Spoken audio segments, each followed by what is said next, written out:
AZCO Corp designed and manufactured a dispenser with an unwind and extended exit chute per customer specifications to unwind and precisely cut individual pieces of desiccant pouches from roll form.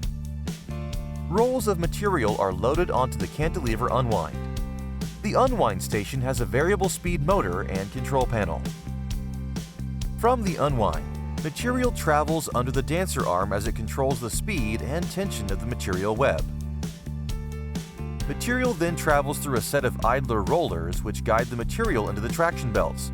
A no product sensor will automatically shut the unit down when no product is sensed. Traction belts will firmly and securely hold the material.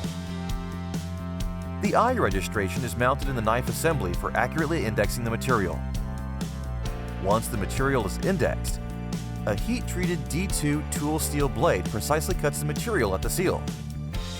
Cut material then falls down the extended exit chute. Material guides can be interchanged to fit specific packet and desiccant widths.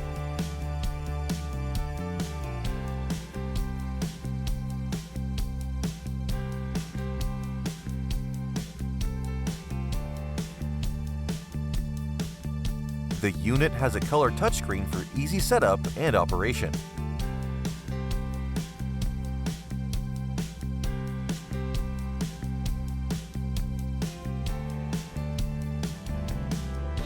Please give us a call to discuss your application. Don't forget to follow and subscribe to our channels.